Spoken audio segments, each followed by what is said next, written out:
Quero ler um texto lá em Lucas 2.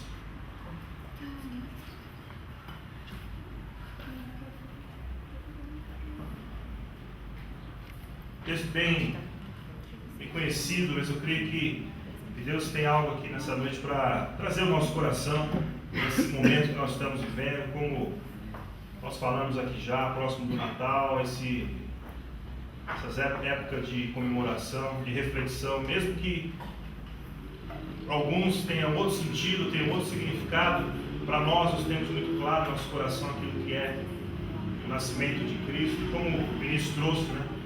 Não há, sem o nascimento, a manjedoura e a cruz, elas se completam, e essa mensagem está no nosso coração muito clara, e o que nós queremos compartilhar nessa noite é um pouco disso, para que nós possamos, durante esses dias, né, levar essa mensagem à vida das pessoas. Né? Então, o que foi, né, o nascimento de Cristo na nossa vida e como isso mudou a história, a humanidade de todos nós. Né? Então, lá em Lucas 2, diz assim: naqueles dias foi publicado um decreto de César Augusto, convocando toda a população do império para recensear-se. O primeiro recenseamento foi feito quando Quirino era governador da Síria. Todos iam alistar-se, cada um na sua própria cidade. José também subiu para a Galileia, da cidade de Nazaré, para a Judéia, a cidade de Davi, chamada Belém, casa e família de Davi. Então, é isso. A fim de alistar-se com Maria, sua esposa, que estava grávida.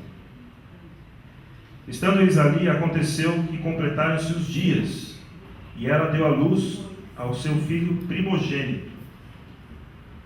Enfaixou-o, deitou-o numa manjedoura, porque não havia lugar para eles na hospedaria.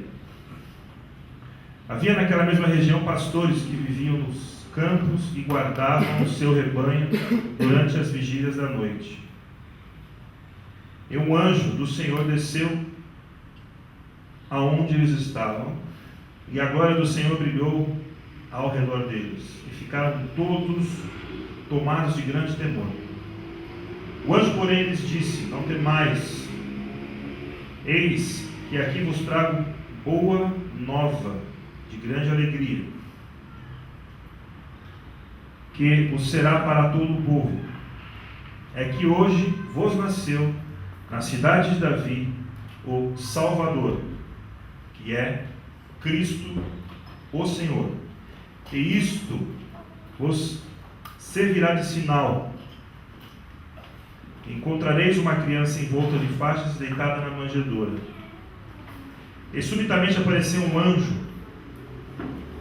Apareceu com o anjo uma multidão da milícia celestial, louvando a Deus e dizendo: glória a Deus nas alturas e paz na terra entre os homens a quem Ele quer bem.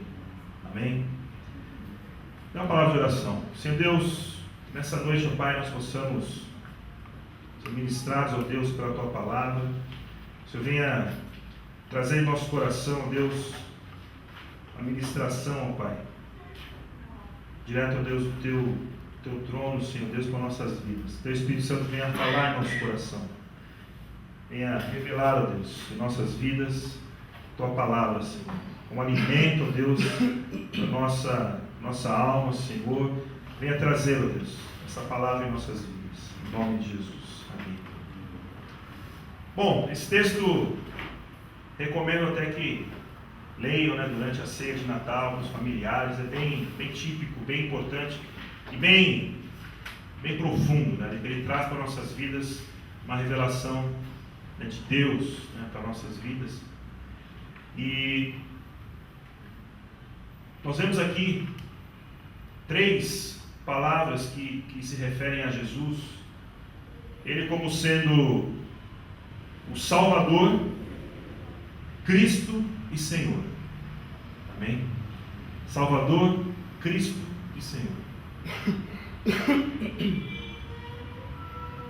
Aqui nós vemos o nascimento de Jesus. Né? Jesus, ele um dia também nasceu na minha vida. É o dia que eu conheci a palavra, conhecer Jesus, ele nasceu na minha vida. E a partir daquele momento eu comecei a viver e a conhecer a Jesus. Então nós vemos que a palavra nos traz essas três referências a Jesus, que ele é Salvador, que é Cristo, o Senhor. Então nós vamos meditar um pouco sobre isso. E eu queria começar a respeito da questão de que ele é chamado de Messias, né? Então ele fala, o anjo diz assim, o Salvador, que é Cristo. Cristo quer dizer também Messias, ungido. Então a palavra Cristo quer dizer esse que é o escolhido, aquele que foi escolhido, aquele que foi eleito. Então ela tem uma referência também, Cristo tem uma referência ao escolhido, ao ungido, ao eleito de Deus, aquele que foi separado por Deus. Então Cristo, ele foi escolhido por Deus desde a fundação do mundo. Então isso que é interessante para a nossa vida, porque aqui nós vemos o nascimento. Mas mesmo no nascimento, nós já vemos algo que se refere à cruz.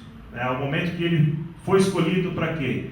Para ser ungido de Deus, que ia ser aquele que ia tirar o pecado do mundo. Então tem uma referência em 1 Pedro 1,19. Abra aí para você ver. 1 Pedro 1,19.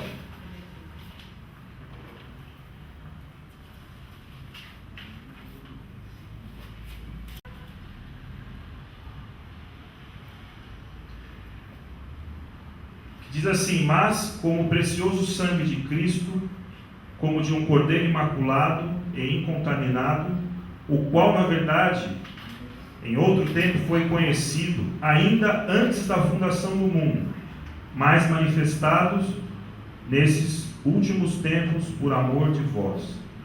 Então, claro, Deus ele já demonstra aqui a sua onisciência, ou seja, Deus ele já revela logo a sua onisciência de que ele já havia escolhido o sangue de Cristo, Salvador, o Cristo, o sangue de Cristo, para ser aquele que ia trazer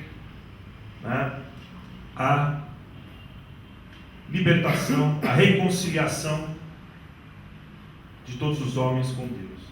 Então, na verdade, era o plano de Deus, como nós. Bem interessante que já algumas coisas aqui já foram faladas hoje. Acho que o Kelé comentou sobre isso. De que Deus já tinha escolhido. Jesus já estava, desde o início Deus já havia planejado, que desde a fundação do mundo, ele já sabia que o homem que ele havia criado ia falhar e que era necessário um plano de resgate, de reaproximação, de reconciliação da humanidade com Deus. E esse plano aconteceria através de Cristo. Então aqui nós vemos a onisciência de Deus.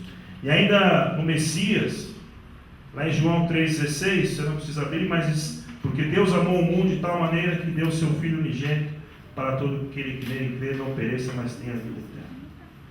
Amém? Esse é o Messias.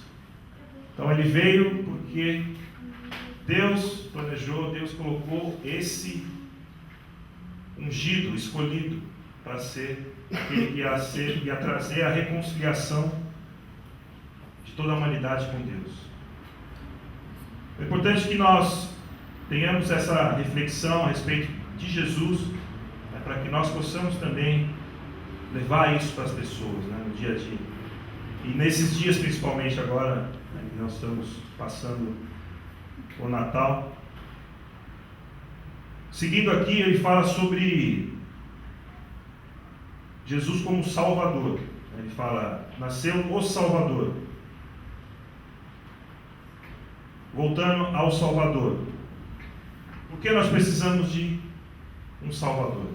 Por que cada pessoa, por que nós precisamos de Salvador? Às vezes as pessoas vivem o mundo e acham que muitas pessoas não conhecem Jesus, não estão próximas a Jesus, então elas não sentem a necessidade de uma salvação, de um resgate. Elas acham que a vida dela está tudo bem. Mas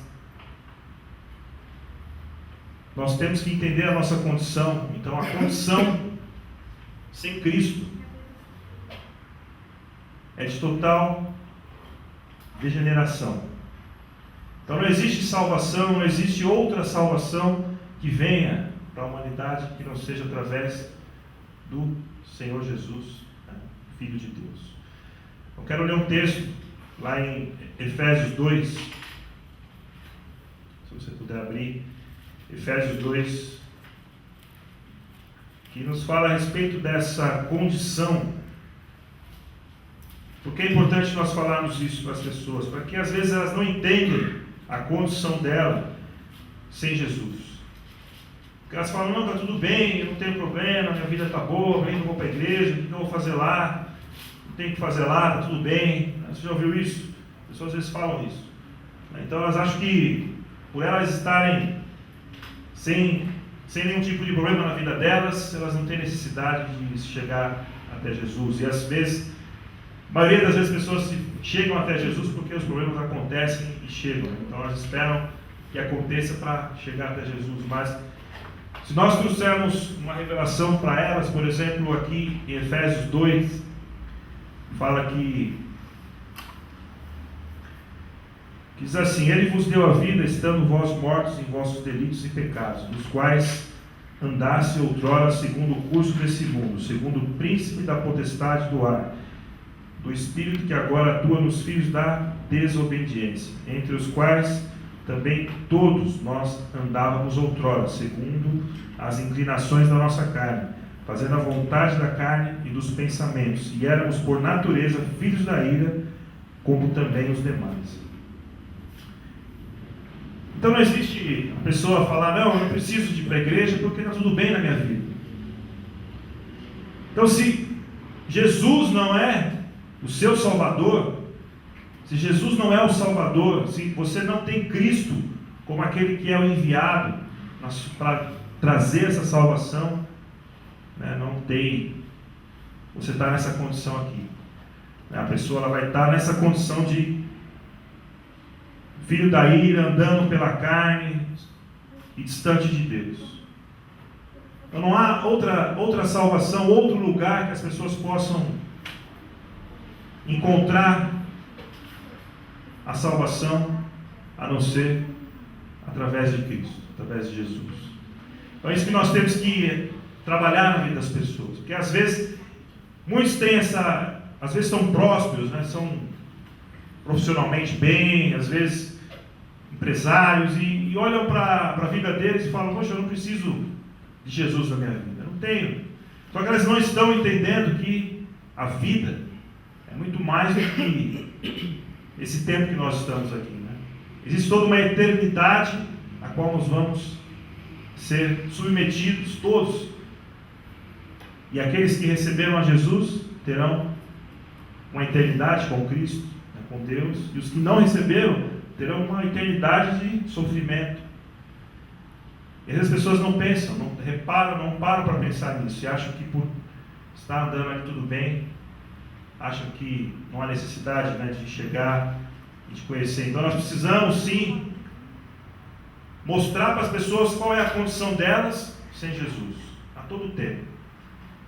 Isso não pode ser algo assim de acusação, porque Deus não nos acusa, né? Nós temos que levar para as pessoas uma reflexão da qual a condição dela sem Deus. Vai falar, está tudo bem, minha vida, então você conhece Jesus, está andando com Jesus, você sabe quem é Jesus na sua vida, então deixa eu te falar, tem algo que você precisa conhecer. Então aí você vai apresentar Jesus para ela e vai falar sobre Jesus. Né? Ainda com relação ao Salvador, nós vemos que em Romanos 5:1, a palavra nos fala a respeito de justificação. Ainda com relação, por que nós precisamos de salvação? Primeiro que sem Deus, né, sem Jesus, nós andamos, as pessoas andam conforme o desejo da carne, conforme filhos da ira, né, do mundo, ou seja, está um domínio das potestades sobre a vida das pessoas, que eles falam aqui, né? Segundo o príncipe das potestades do ar. Então, as pessoas que não têm Jesus estão andando dessa forma, né? Segundo essas influências. E lá em Romanos 5:1 fala sobre justificados, pois mediante a fé temos paz para com Deus por meio do nosso Senhor Jesus Cristo. Então nós somos, através de Jesus, nós somos justificados. Somos colocados na condição de salvação. Porque a justificação nada mais é do que a salvação. É quando nossos pecados eles são perdoados. Aqui é interessante, irmãos, porque os pecados eles não podem ser pagos. A gente não tem como pagar os nossos pecados. Não há maneira de como nós possamos pagar, e ninguém pode pagar. O pecado ele só pode ser perdoado. Amém? O pecado só pode ser perdoado. E porque ele foi perdoado, né, por Deus, nós somos justificados. Então nós recebemos o perdão dos nossos pecados pela graça de Deus na nossa vida. Nós temos que praticar isso também, né, a cada momento. Então, os pecados que as pessoas às vezes, ou erros falhas que as pessoas cometem conosco, o que nós podemos devolver não é uma cobrança ou uma acusação, mas sim um perdão. Assim como Deus nos perdoou, nós também temos que perdoar as pessoas. E esse, amados, o perdão através da graça é o principal fundamento do cristianismo. A diferencia do cristianismo de todas as religiões é o fato de que a única condição que nós temos que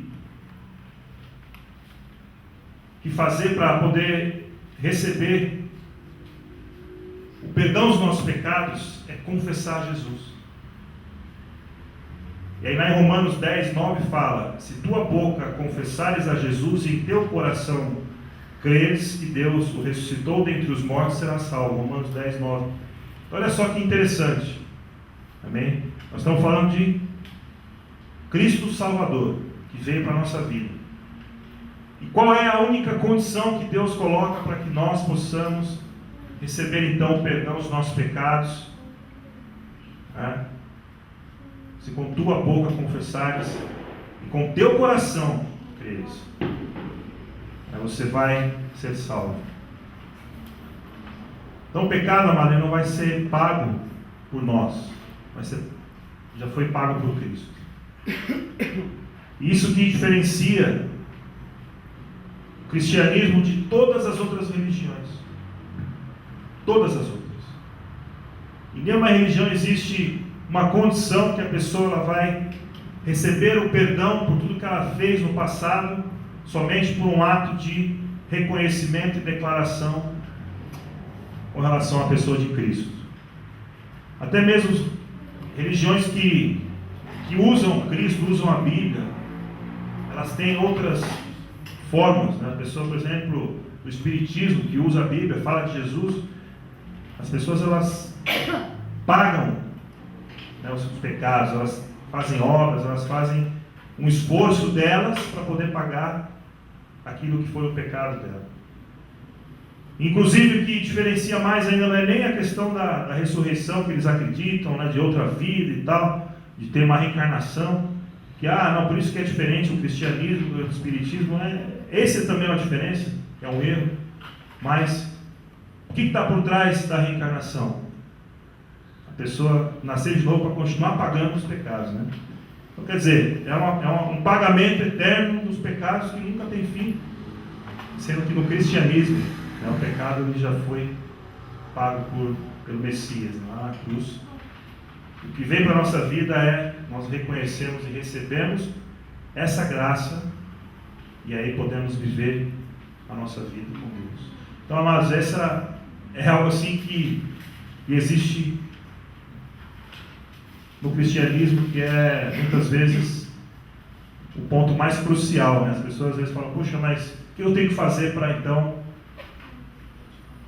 pagar todos os pecados? Às vezes aquela pessoa mais pecadora do mundo, né? Jesus fala, não peques mais, né? Vá e não peques mais. Então, quer dizer, é um perdão que vem para a nossa vida, que é maravilhoso. Então, essa é a graça de Deus para a nossa vida. E nós temos que compartilhar isso com as pessoas, né? Para receber o perdão, para receber essa reconciliação com Deus, é necessário, então, está lá em Romanos 9, confessar Senhor Jesus. Com tua boca, confessar a Jesus. E aí nós vemos ainda Jesus como Senhor. Como Senhor. E aí lá em Efésios 2,7, nós estávamos lá, um pouquinho para frente onde nós paramos,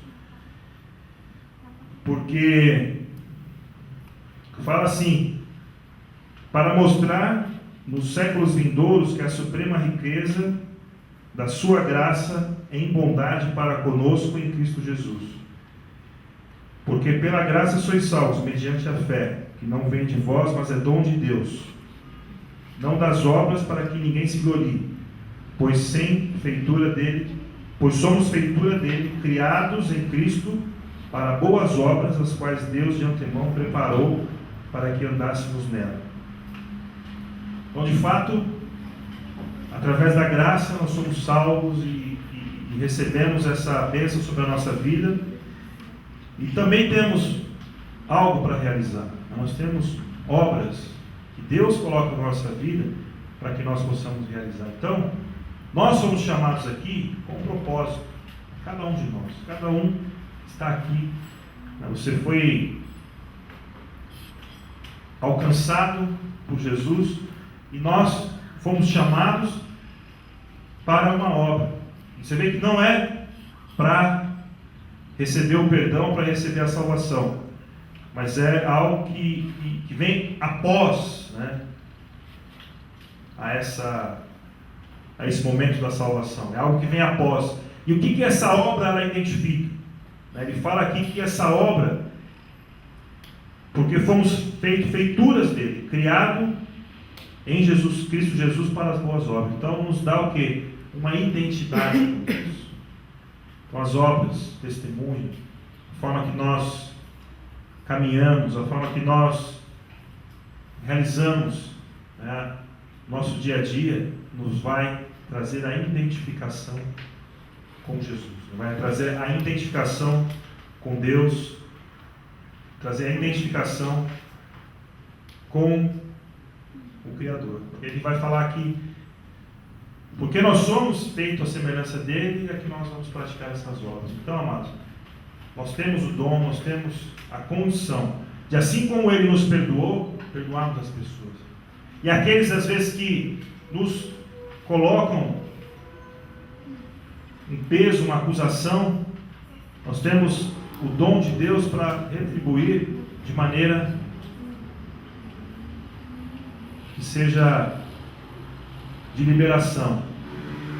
Não da mesma forma, mas de uma maneira diferente. Ou seja, você vai perdoar, você vai trazer uma palavra para aquela pessoa. Então você vai receber aquela ofensa, mas você vai devolver de uma maneira diferente. Então, as boas obras que Deus nos chama, Ele quer realizar na nossa vida. E você foi chamado porque nós temos o quê? O ministério que Deus colocou na nossa mão. Todos nós, independente se você é pastor, diácono, se você é líder de louvor, se você participa do louvor, ou se você é somente um membro da igreja, que ainda não está numa atividade, mas você está dentro da congregação. Todos nós temos um ministério na nossa vida, que está lá em 2 Coríntios 5,18. Abra lá para a gente ver. 2 Coríntios 5:18.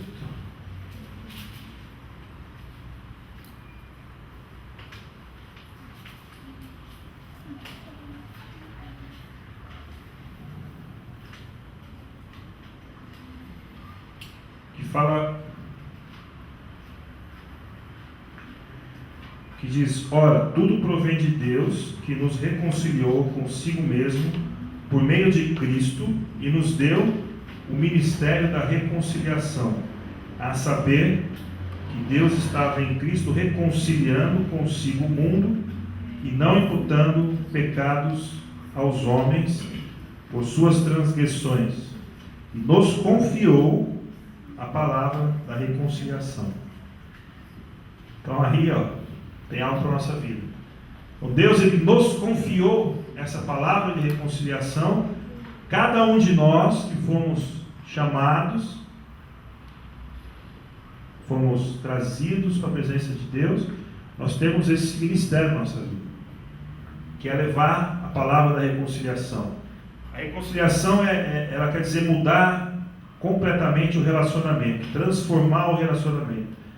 Às vezes também a tradução fazer as pazes com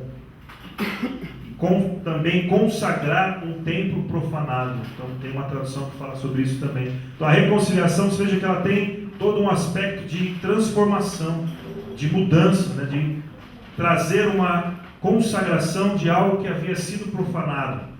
Então é trazer mudar o relacionamento. Então Deus, Ele nos confiou essa palavra de reconciliação. Amém? Então, quero te perguntar, Jesus, Ele nasceu na sua vida? Amém? Ele está na sua vida. Você reconhece Jesus na sua vida? Amém? Então você tem um chamado que é ser o ministro do Evangelho do Senhor. Você tem esse ministério da reconciliação, para que você possa levar essa palavra às pessoas. Então, aonde você estiver, como nós vimos aqui nos testemunhos, a própria Lourdes falando, a gente vai no hospital, às vezes tem uma pessoa, então a gente fala, a gente compartilha, e ontem estava no casamento, você vai, você compartilha, ele está lá vendendo um negócio, vai, compartilha. Então, onde a gente está, às vezes, lá no estúdio, que uma pessoa vai, compartilha, conversa. Então, nós temos esse ministério de reconciliação que é atrair as pessoas, trazer as pessoas para a presença de Deus, para que elas reconheçam a situação dela sem Cristo, que o mundo sem Cristo ele está perdido. Quem está no mundo sem Cristo ele está perdido, está vagando, ele está sem direção, está sendo guiado pela carne. Então nós precisamos levar essa palavra e trazer essas pessoas para Jesus. Então, esse momento que nós vimos do nascimento, então do Salvador, Cristo, o Senhor, Ele como Senhor das nossas vidas, nós temos que honrar a cada dia, no nosso testemunho, no nosso caminhar, nas obras e no ministério que Ele nos entregou. Então, independente da hierarquia, da estrutura, ou seja, todos nós somos comparados igualmente perante Deus como embaixadores, como ministros da reconciliação. Nós precisamos ter isso no nosso coração e levar as pessoas a cada dia. Amém? Glória a Deus. Então, concluindo, eu acho que, olhando para as nossas vidas, nós temos que reconhecer como nós estamos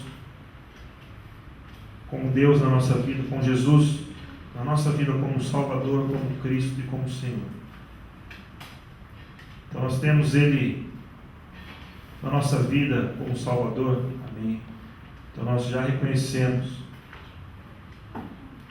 Nós temos Ele como Messias, nós entendemos o chamado que Deus, o plano de Deus através de Jesus. Amém. E nós temos Ele como Senhor, cada dia da nossa vida, como sendo a prioridade na nossa vida, como Senhor da nossa vida. possamos buscar a cada dia, né? Trazer Jesus como Senhor da nossa vida. Que Ele venha, Senhor, a minha vida é tua, Senhor, né? Faça conforme a tua vontade. Entregar a nossa vida para Jesus. Então eu creio que esse é o último culto desse ano. Nós vamos agora ter um período de celebração, de festas. E eu creio que é importante que nós tenhamos essa palavra no nosso coração. Jesus é o Senhor da minha vida. Tenho certeza disso. Então, como eu vou servir melhor a esse que é o Senhor da minha vida?